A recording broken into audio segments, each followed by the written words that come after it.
Què tal, persones? Benvingudes a Microcosmos, la música dels nostres temps, avui en un programa molt especial perquè el fem a les jornades de teoria i composició del Conservatori Superior de Música Joaquín Rodrigo de València, amb un públic fantàstic i excel·lent que ha vingut ací a veure'ns avui este matí.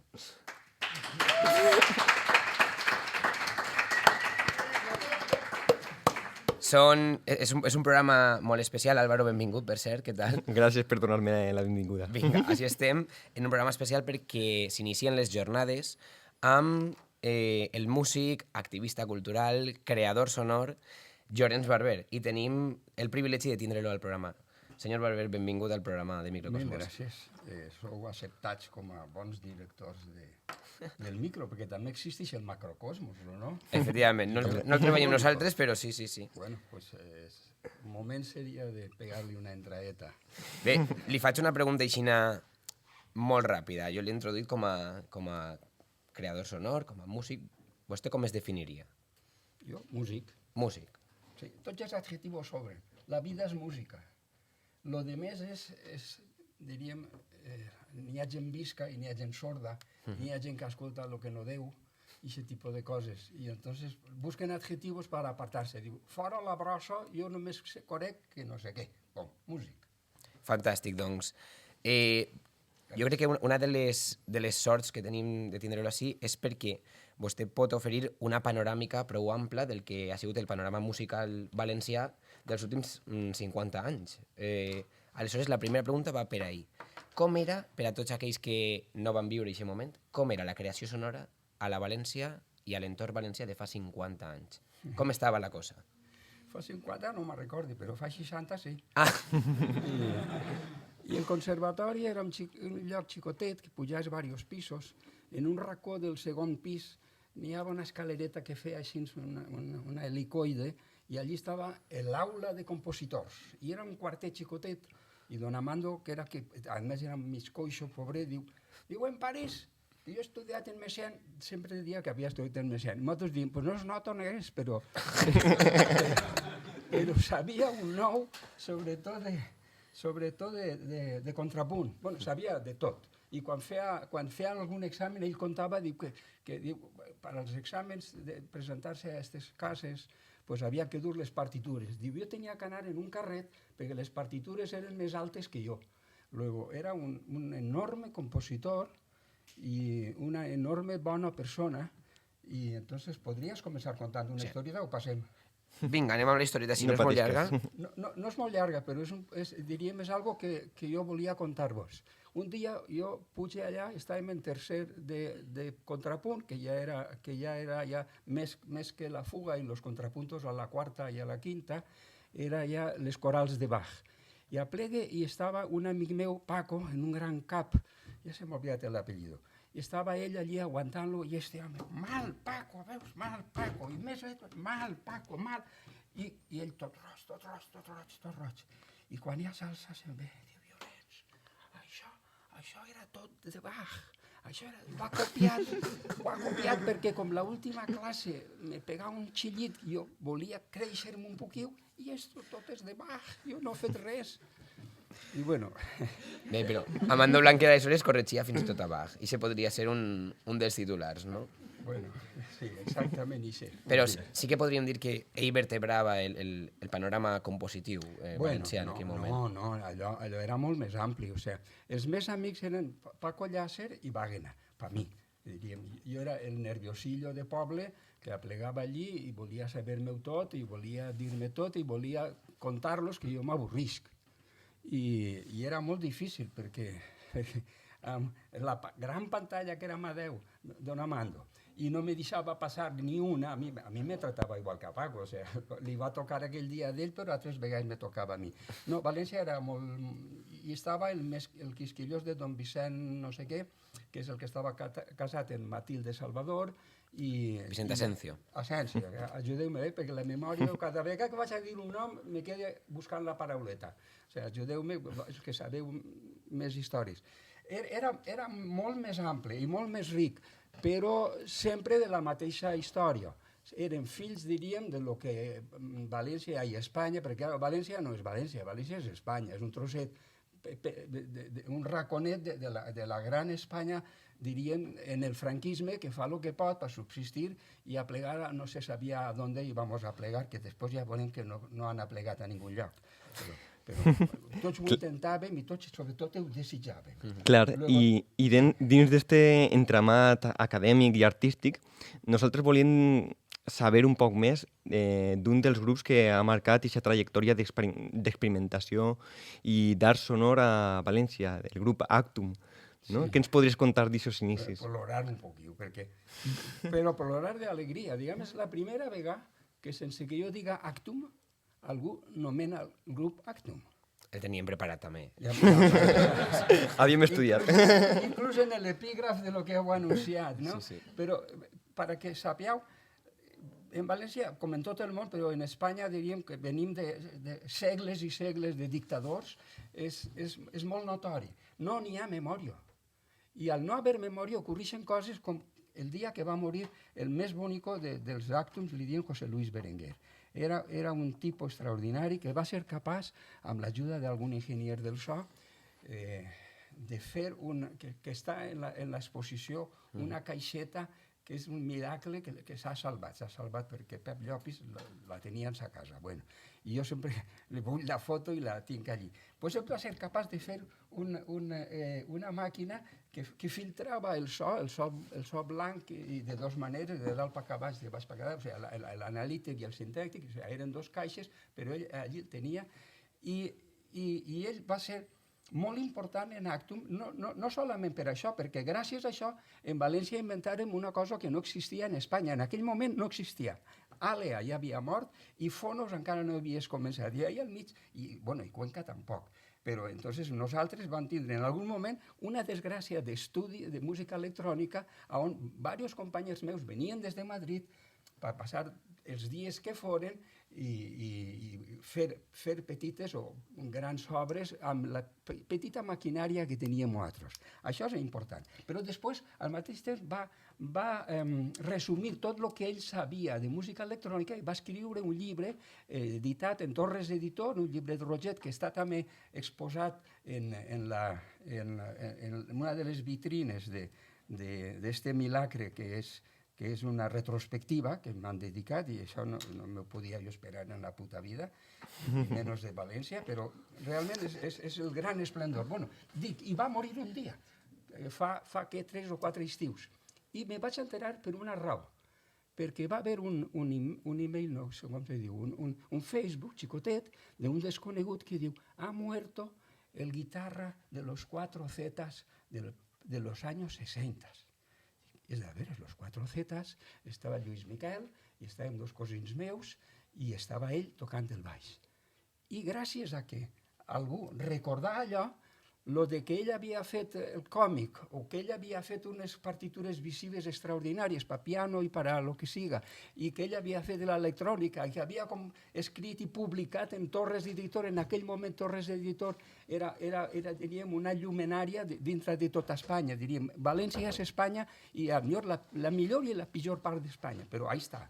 I entonces ningú sabia lo de Actum, sí sabia lo de los 4 Zetas, que ja havien mort, havien passat per la presó 4 dies o 2 dies per acollonar-los, això, diríem, el franquisme boig, no havien fet més que tocar peces a l'estil parisí, no? Però cantant en valencià, perquè per alguna raó Lluís Miquel digui no, nosaltres parlem valencià, anem a cantar en valencià. Però això va ser prou, Pau. I això és el context en el que jo he crescut. Entenem que en aquest moment que vostè ha dit que era un context ample però sempre en una mateixa direcció en el context compositiu, les propostes que feia Actum o que feien d'esta manera, com eren rebudes? Perquè no seria una cosa habitual. Fam. Es diu fam. N'hi havia molta fam de coses distintes. I sobretot la generació ja dels 30 per baix era necessitat com ara els pobrets de Palestina. Fam.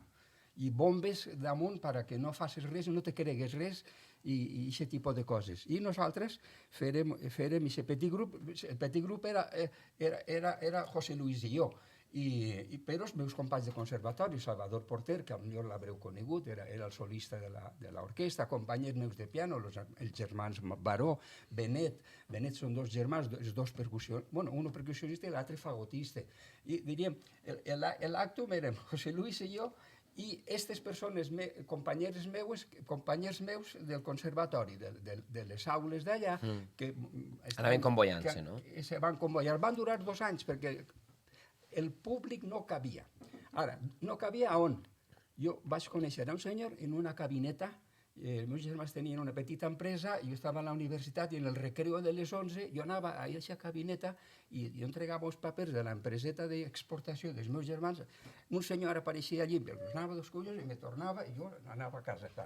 I gràcies a que entrava i estava aquell senyor fumant allí i diu, ¿y tú a qué te dediques? Digo, a mí, yo soy músico. ¿Pero músico de qué?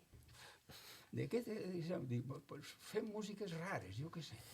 Diu, pues això m'interessa. Dic, jo sóc el president de la Societat Coral del Micalet. I tenim un piano, tenim un bombo allí amagat. I tenim, sobretot, les ganes de que algú faci alguna cosa. Tinc un conservatoriet aquí damunt i no te deixaran, però jo te defensaré. I gràcies a Jordà, gràcies al president Jordà, naix que Actum. Més que nosaltres era ell, perquè de sobte, en una València, com fins ara ens passa a molts, que després de 50 anys no sabem, tu ho has dit en una petita frase, diu, on li deixen tocar, has soltat una cosa pareguda. Dic, pues sí, encara estem en los bordes, imagina't fa 50 anys. Potser faltava un espai on tot aquest tipus de música tinguera una cabuda. Ha faltat tots, però primer un espai, però faltava informació, faltaven ganes dels altres. Diríem, de 30 per baix la fam era absoluta. Els altres, el tapó, perquè no saben més, i si no saben més, com este pobre desgraciat en verbe té que saber més que jo. I entonces, pam, canya. Però canya era molt fàcil, perquè tot estava prohibit. Me recordo que jo li vaig dir un dia a Jordà, dic, jo tinc una idea molt rara, jo m'agradaria fer un concert que durés tota la nit. I aquí, en el teu teatre, aquí la podríem fer. Diu, hòstia, no, existeix encara, igual això ja era a finals dels 70. Diu, encara existeix la llei de vagos i maleantes, que igual que Putin té 14 lleis per a qualquiera que es menege, on a ell no li agrada pegar-li la hòstia, aquí estem igual.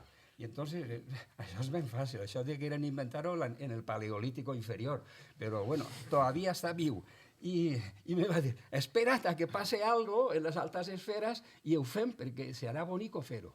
Sí, perquè si no seria perillós. Clar, i és important en aquest context la búsqueda d'un espai o d'un context o festival que englobe tot aquest tipus de propostes i de músiques.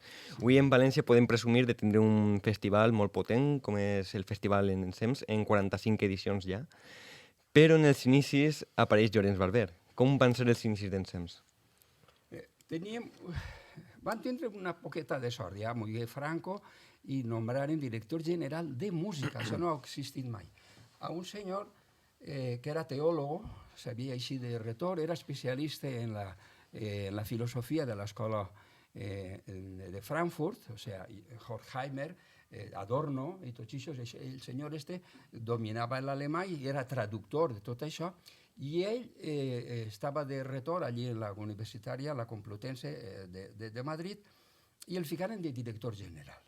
I va treure diverses coses per a remoure, o sigui, bona voluntat sempre n'hi ha, que després no pugues traduir-la o que no sàpigues encausar-la o ho fas bé però després no li ho dones o no li aplega a la persona adequada, això és lo normal. Doncs ell va fer alguna cosa. I un dia, jo no sé, li vaig fer unes preguntes per a publicar-les en una revisteta, perquè jo soc escritor més que músic, o sigui que m'agrada més escriure, pensar i obrir portes des del coco. Bueno, total que vaig anar a llegir. Aquí tenim una partida que ens sobra sempre, música en los museos. I, bueno, nosaltres no som museus, però en València teniu un museu molt bo.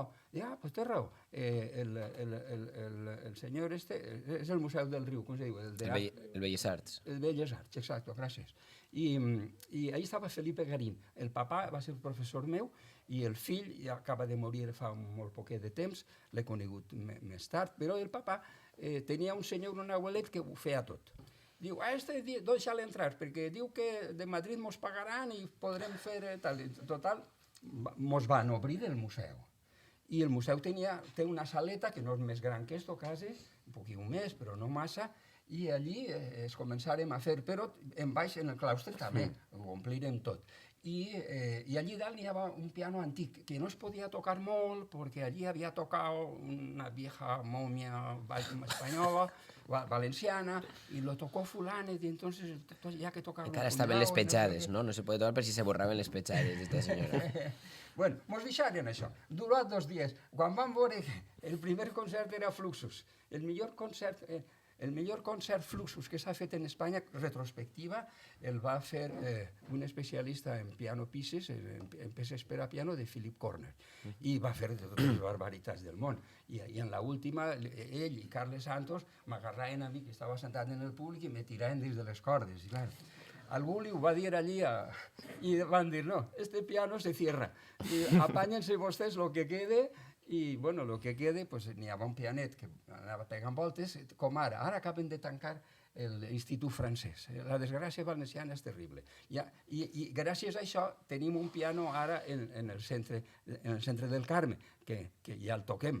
I entonces acabava de tancar-se l'Institut Alemà, el Deutsche Institut, pues el Goethe. I el Goethe també, pues, yo no tengo on anar. Pues allí estaba un señor que le di en Conejero, que era cojonudo y era muy pijo y parlava inglés y no sé qué, y en el centre que ell havia obert, que era Centro Oxford, allí arrastrarem el piano i allí estava. Entonces anarem al centre, que no estava molt lluny, no havia que creuar el pont, però per el carrer agarrarem aquell piano, l'arrastrarem, l'entrarem a la part de baix del museu, i allí Juan Hidalgo va fer una instal·lació que eren unes gotes de paper pautat y que para él eran las gotas de semen que no sé qué dios mítico había hecho con fulanito de no se sabe quién, y allò era la nueva música, que era, digamos, la nueva teodicea que ell portava, que era fill de Cage, de primera mà. Però ja estava l'espai creat. Ja estava l'espai creat. Teníem dalt i baix. Baix eren fotos, instal·lacions de Nacho Criado i de més gent, i dalt era el salonet on aquest piano ja no podíem obrir-lo. Entonces ja a dalt ja fèrem altres coses.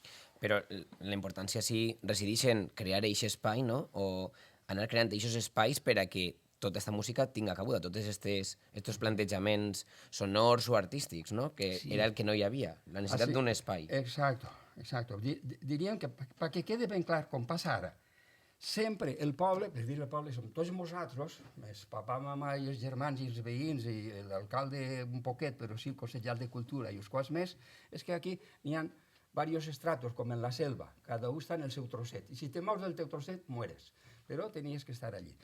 Sobrava fam per tots, però les esferes, que les esferes també eren els professors pobrets de conservatori, que venien, jo que sé, el meu professor de piano havia sigut el millor director d'orquestra que tenia Espanya en els anys 30, en la República, i lluitar en una beca que n'hi havia, nada menys que con Ataulfo Argenta, i li va guanyar Ataulfo Argenta. I li tocava, el premi era anar-se a Alemanya, a l'Alemanya nazi, i en l'Alemanya nazi estudiar de veres la direcció d'orquestra. Però què va passar, pobret? És un secret a voces, però bueno, a voces no, a todavía no voces. Li va passar que va deixar prenyar a la seva novieta. I entonces, amb tota la meravella del món, digué, no, jo no la deixe. Serà el meu xiquet i me quede en València a ser provinciano para el resto del franquismo. I se'n va anar a Ataulfo Argenta a Alemanya. Entre nazis, i n'hi ha fotos, ell no té la culpa. La culpa és que la història és com ara. Qui no està pro-Palestina? Tots. I qui no està pro-Putin? Tots. I qui no està per Bolsonaro i per Trump i per tota la merda que n'hi ha? Tots. Però després mos deixen en el carrer. Bueno, pues, este senyor li va passar això. No només en SEMS, també hi ha molts espais, com també el Festival de les Nits de Hielo, no? Que al final el que vostè ha tractat de fer és anar obrint aquests camins, no? Anar dient, així poden crear un nou espai, així poden crear un nou espai. No? Com és aquesta experiència de... M'imagino d'anar tocant portes i dient, així poden fer... Jo ja ni toque portes, o sea, desde entonces estava clar que no n'hi ha en portes, jo. Salvo aquell senyor de la ventanilla, que m'ho va regalar. Del Micalet. Del Micalet, hasta que ell muigué, però clar, jo, hasta que ell muigué. Jo vivia en Madrid, o sea, Actum se crea en el 73-74, bueno, dic 73-74, tenia que haver sigut el 23 de desembre del 73, però mataren a Carrero Blanco, luego, com ara este fin de setmana. 3 dies de luto, ningú fa res. I vaig tindre que fer-ho en el 74, el dia 4, o sigui, el dia de Reixos. Això, lo dels Reixos, m'ha vingut molt bé sempre, per fer concerts. Bueno, no n'hi havia res, no podies mirar a la cara a ningú, perquè era molt... Bueno, era i és, d'alguna manera, molt complicat. València té la complicació de que som els penúltims sempre. Sempre n'hi haurà més desgraciats que nosaltres, però els penúltims, des de luego, sí som sempre. Per exemple, en Madrid, que n'hi havia, i n'hi ha todavía sempre un problema, ara està el Matadero, allí cabem 500.000 persones, allí n'hi ha 1.000 cases potes, perquè allò era un matadero immenso per tot Madrid. Però en l'any 2000, 2001, 2002, 2003, ahir en aquests anys, Madrid va tindre un regal. N'hi ha una casa d'ahorros del Banco Blub, i la van obrir i era la casa encendida. Des d'aquest dia, jo ja podia deixar-me de casa fumant i antes de que s'acabara allò jo ja havia plegat a la casa encendida. I n'hi havia un director extraordinari, que ha mort i ha sigut ministre, un tio extraordinari. I un equip de jovenets i jovenetes ben guapes que treballaven i es coneixien a tots i mos coneixien. Dius, hòstia, i en València quan hi haurà alguna cosa així? Nunca. Lo més propet fa 7 anys, quan posaren a José Luis. José Luis Pérez Pont fou l'únic milagre que ha hagut en València per tindre un lloc d'esparcimiento. Ara, no li deixaren fer-ho tot, ell ja tindria el restaurant, el bar, perquè ja ell ja ho tenia en el plantejament. Li donaren perquè tot això formava part. I no li han deixat fer perquè l'han tirat perquè ho ha fet mal, i clar, ho ha fet mal, ho ha fet en contra dels desgraciats de sempre que controlen tot i que no volen que hi tal, i aquest tipus de coses que tots sabem. Bueno. José Luis Pérez Pont, fins a fa res, el director del Consorci de Museus i responsable del Centre del Carmen de Cultura Contemporània. 7 anys, a veure si pleguem al 8 i encara estem vius. Realment... Important també és, més enllà del context i la creació de festivals i obrir espais per a aquesta música, és parlar de la seva obra. I una part fonamental de la seva obra són els concerts per a ciutat. Podries explicar què és un concert per a ciutat? Una salida d'emergències, jo sempre dic així. Emergència perquè si no tens lloc, si el que dius i el que escrius i el que penses i els amics en els que te juntes estem tots en la cuneta, en el carrer, i no n'hi ha res, o claudiques o te'n vas fora i busques solucions d'emergència. I entonces esa és mi vida. Buscar solucions d'emergència, per mi i pels altres. I per mi la més gloriosa és això. O sigui, realment... La fama agudissa l'enginy, que diuen. Hombre, però sí, és un enginy per tota la vida. O sigui, si vas de racó en racó i les coses pareix que no tinguen densitat a l'hora de contar, diríem, per moure algo al teu voltant, pues les coses duren un montonet. Però sí, jo em vaig anar fora en seguida, des dels 15 anys jo anava... Mai he estat fora més de 2 mesos. O sigui, n'hi ha gent que se'n va i estudia 3 o 4 anys en Àustria i cojonudo, venen nous. I altres estudien en Alemanya, en Karlsruhe, en molts llocs. I ara estan tornant. I Espanya està canviant en gran part per molta gent com vosaltres que en algun moment se n'han anat i venen fantàsticos. I entonces, des de que això passa en els músics i passa en els musicólogos, jo encuentro amigos. Antes, pues sí, sempre n'hi havia gent que te diu adelante, adelante, és el mateix que Carles Santos. No, tot, el volem moltíssim, però què heu fet per ell? Res. Deixar-lo morir i quan s'ha mort li han posat un premi que és per a qualsevol música. I entonces tu escrius qualsevol cosa i si t'ha eixit allò rodonet i te presentes o te presenten perquè lo has estrenat o lo has publicat, pues és Premio Carles Santos. Però qui és Carles Santos? Pues Carles Santos. Bueno, i aquests premis crec que ja tampoc estan. Ja, tampoc? Sí. Almenys han durat un any o dos, per lo menos. Però sí que al final el fet de no tindre un espai fa que la creació artística isca per algun lloc, no? És com una vàlvula d'escap. Sí. Sí, però, claro, n'hi han hagut moltes. Més propet, més proper de casa jo he fet coses, diríem, d'improvisació lliure, que no existia, i jo en Londres vaig conèixer a 40 barbuts del món sencer, menys espanyols, i entonces pues, vaig veure que allò era important. Però en els anys 70, és que la meva vida són els anys 70, finals dels 60 i principis dels 70, perquè des del 69-70 jo me'n vaig a dansa quasi tots els estius. Bueno, 4 vegades ja a sobre. I diverses coses més. I entonces trobo que al voltant meu el món es comença a córrer i es comencen a viure i a explicar i a publicar i a practicar moltes coses com el que hem dit ara, la improvisació lliure, asintàctica, perquè clar, en València tenim un bon equip de persones, ahir m'he cridat Ximo, que el guitarrista de Teba, que vol que posi partitures en una paret. Jo li dic que jo no vull que les meves partitures en una paret, vull altra cosa. Bueno, i entonces n'hi ha pues, improvisació lliure. Comencen a entrar en una cosa que es diu minimalisme, però, clar, el minimalisme pel mercat són los 4 jinetes de l'apocalíptico gringo, que són cojonudos. Però en Europa està tot ple de minimalistes importants per mi, i els coneixia quasi tots. Però després estava el més important, la ecologia.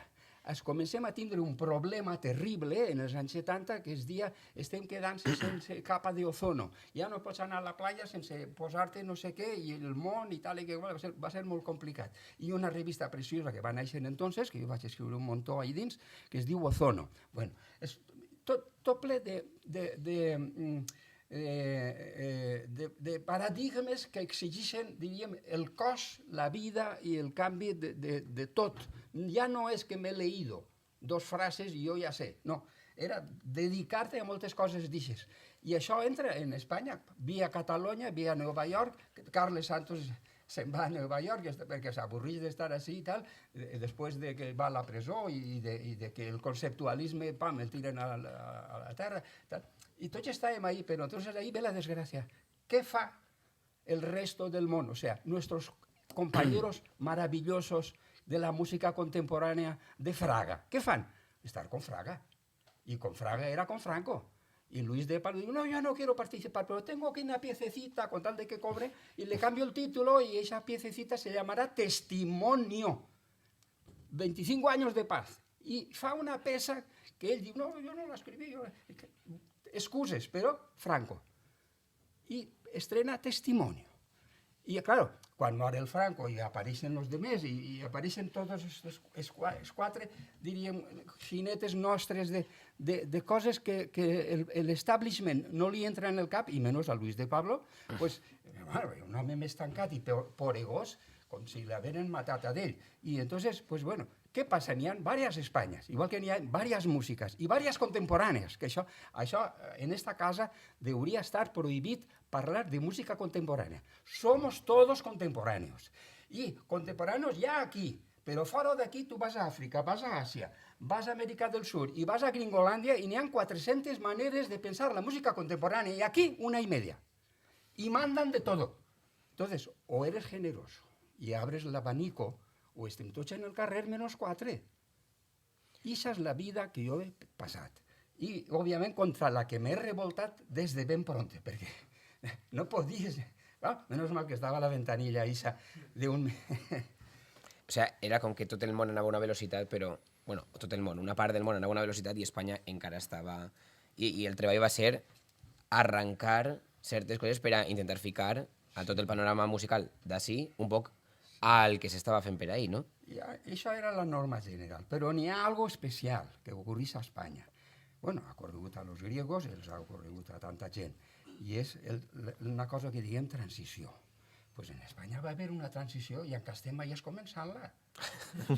Molts van a plegar en seguida. O sigui, quan l'any 75 mor el dictador, en el 76, l'equip, diríem, de Fraga presenta a Venècia, a la Bienal de Venècia, presenta la seva fornada d'arquitectes, enginyers, pintors i escultors.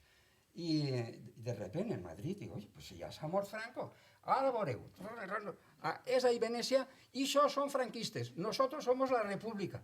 I aquells pensen, sí, pues envíenos su propuesta. Se reuneixen, aparten els franquistes i entren. 76. O sea, no feia ni un any que havia mort el dictador. Ja estan los tipos espavilados en Venècia. Ja és un recolzament per començar, ja la transició ja has començat. Quants músics van anar? 0. Quants músics van protestar? 0. Quants músics des del 75 que mor Franco fins al 85 que guanyen els socialistes i en seguida agarren el ministre Solana i ell organitza tot, però organitza tot. Quan aplega música, què fa? Luis de Pablo, que és el famós. Poso al més torpe a donde no devia. Sí, perquè era un tipus de músic extraordinari. Jo no me clave en això, però com a ser humano públic, és l'únic que jo sé, jo soc un músic de compromís contextual. Per mi sou més important vosaltres que el senyor no sé què, que està ara de ministre. Bé, doncs això és la no transició. I la no transició, doncs contaré 3 o 4, depèn del temps que tinguem, 3 o 4, diríem, dates de què fem més que tapó. Inventen, tarden 10 anys, i que ja és 85, i nomenen a Tomàs Marco de tot. L'any 81, l'orquestra municipal, l'orquestra nacional, i ell, superjefe de l'orquestra nacional. El 83 se abre la democràcia en un lloc d'abuelets que estan allà jugant a tal, que es diu Círculo de Bellas Artes. I tots apuntem i ganamos. Bueno, però de música aquí està Tomàs Marco. Després, el 85, entra Solana i no sé què i tal, ja, els socialistes, i Solana li crida a Tomàs Marco i diu, Tomàs, tu seràs aquí. CDMC Tomàs Marco, la restauració sense haver anat a ningú lloc. O sea, que podríem dir que va haver un temps de... Però per mi la vida és un xiste i els comentaris que l'acompanyen. No, clar. Nosaltres anem a tancar el podcast amb aquesta reflexió de varen canviar moltes coses, però potser no varen canviar tantes com haurien d'haver canviat. I encara estem en aquest procés de transformació, no? Digo, o de algo, d'espera. Algú sap com li diuen al director de l'Auditori Nacional? Ningú? En sèrio? Sí, per allí, Boro, sí. No, Boro no ho sap. A que no ho sabeu? No n'hi ha. I per què no n'hi ha?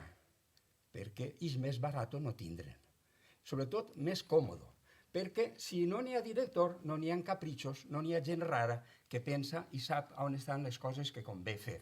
I més si té bones idees. Entonces es més còmodo posar un tipus que tinga els diners. Este año tenemos 28.000 millones para dividirlo entre solistas de estos, solistas del otro, y el tío de la batuta 400, no sé què, tal i qual. I distribueixen i ja està. I l'any que ve atraveguen. El que diuen un gestor. Un supergestor, pero aquello es nacional. Entonces no fa falta ser comunistas para hacerlo mal. Si tinguent a Espanya... Ara, va haver un moment en què isqué un gran president, que era Zapatitos, Zapatero, i la seva dona cantava en el cor nacional. I li ho va dir. Digo, sí, que no tenim... Això és impossible, anem a fer-ho. Preséntense tots els que quieran ser directores. Se presenten 400 i guanya uno, gran tipus. José Manuel López. I sí que té nom. Va durar un mes i mig. I era primavera i ell, de la Sorbona, té l'educació francesa, i diu, no, com és primavera, toco el dia de la música, anem a aprofitar. Llorenç, vine, te porto algo bonico. I va organitzar unes festes de benvinguda per fer-se en el terreno, per començar i per fi dir que la música eren més coses que les que se fan en eixa cova. I vaig anar-hi en 2 bandes valencianes i fèrem la nostra meravella i cobràrem inclús, digo jo, no me'n recordo. Va durar un mes, el tiraren. I què ha passat? Nada. Ningú protesta, a tot el món li pareix bé, luego estamos en un país on la música és, no sé, la caca del capitalisme que toca. Sempre som els últims, això que diuen de... Quasi, sí. Bueno, en art dramàtic sempre se queixen també, però bueno. En fi, moltes gràcies, Jones Barber, per prestar-se els micròfons del nostre programa de Microcosmos. Gràcies també, per supost, al Conservatori Superior de Música de València, al Departament de Composició, per organitzar aquestes jornades. I bé, al públic que ens acompanya així al Conservatori, tanquem així el podcast. Álvaro, moltes gràcies per estar aquí. Moltes gràcies a tu i a la situació que ha conduït un programa fantàstic. Efectivament, agraïm a Pablo Andrés tota la producció tècnica i de so. I res més. Gràcies, senyor Barber, una vegada més. Gràcies a vosaltres per la paciència. Gràcies. Molt bé, moltes gràcies.